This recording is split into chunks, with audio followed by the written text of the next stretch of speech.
today we're going to be having a look at this, and this, and this, and these. We finally managed to do a test print of our 3D printed Pifco Cinderella shades. Let's have a look at it. So this is a first attempt. I finally managed to set up the 3D printer that's been sat in the corner since January, and I don't think it came out too badly myself.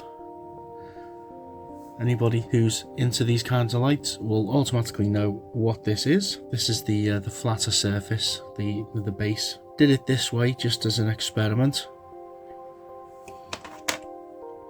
Here's the other side of it. This was printed as a separate piece. Well, it was kind of, they were all printed. I think it was something like that. And I did it like this, just as a way of ease of assembly. Now, before I assemble it, we have the real McCoy, so we can do a little bit of a comparison. And the size is off, but not by too much. It can be tweaked.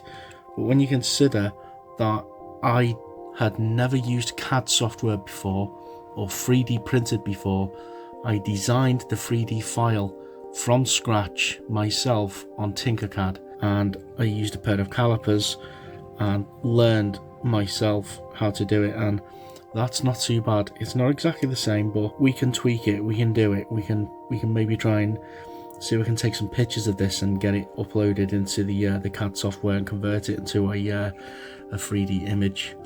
Now, I won't be having moving wheels on mine. You can see it's got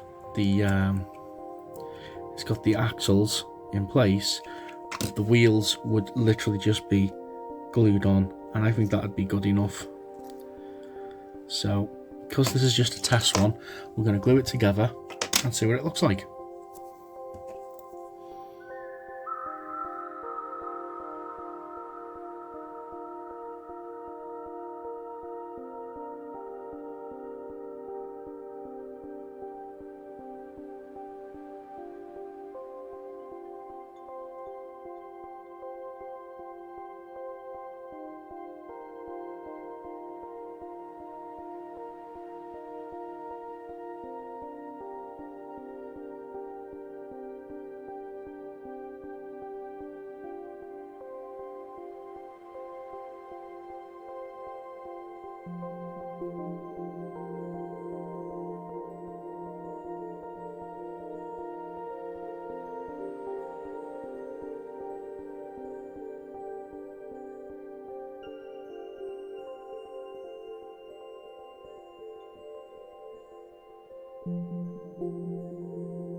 So that's that glued together, and not doing too bad.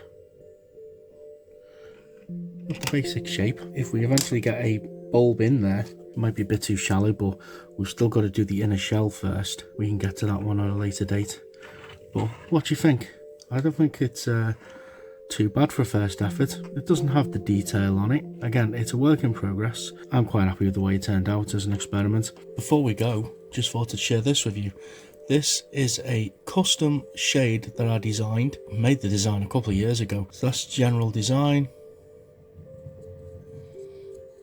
What I'm quite pleased with is the lock-in ring. This is what I call the retaining ring. You can see it's stepped on the inside. It's got a couple of notches for a bulb holder. All we need to do now is see if it'll actually fit.